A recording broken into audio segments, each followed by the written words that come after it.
कांग्रेस प्रदेश अध्यक्ष नाना पटोले ने मुंबई में मीडिया से बात करते हुए राज्य सरकार के साथ ही बीजेपी पर भी जमकर हमला बोला। उन्होंने बीजेपी नेता राव साहेब दानवे द्वारा महिलाओं को लेकर दिए गए बयान की कड़ी आलोचना की। साथ ही पटोले ने राजनीतिक जगत से जुड़े कई विषयों पर अपनी राय रखी। पूर्ण महाराष्ट्रातच घेतला जाणार आहे आणि मी तुम्हाला सांगितलं की सकारात्मक चर्चा सुरू आहे आणि आमचा टार्गेटच एक आहे की महाराष्ट्रातलं भ्रष्ट सरकार, गुजरात धार्जनी सरकार, शिवद्रोही सरकार या सरकारला सत्तेतून बाहेर काढणं हाच आमचा एकमेव धर्म आहे आणि त्याच धर्मासाठी आम्ही सगळेजण काम करतो।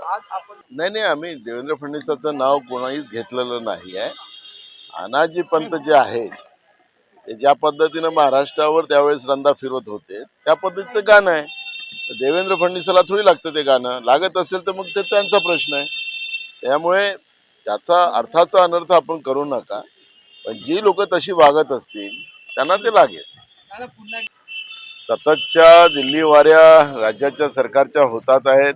रात्री बेरात्री राज्याचे मुख्यमंत्री उपमुख्यमंत्री दिल्लीलाच जातात अशी चर्चा आहे आणि ते तुमच्याही माध्यमातून आम्ही ऐकतोय आणि पाहतोय।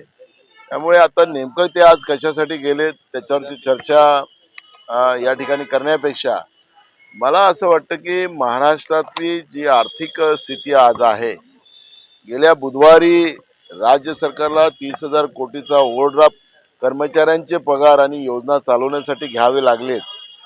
ते खऱ्या अर्थानं महाराष्ट्रासाठी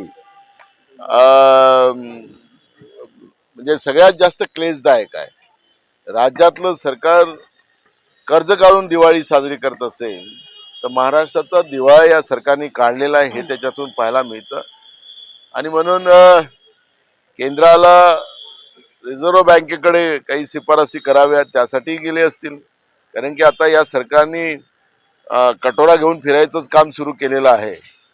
बँकांकडे बँका यांना कर्ज द्यायला तयार नाही अशी परिस्थिती आहे आणि अशा या परिस्थितीमध्ये दिल्लीला नेमकं कशासाठी गेले त्याच्यावरचे आज आम्हाला काही चर्चा करायचं काही कारण नाही।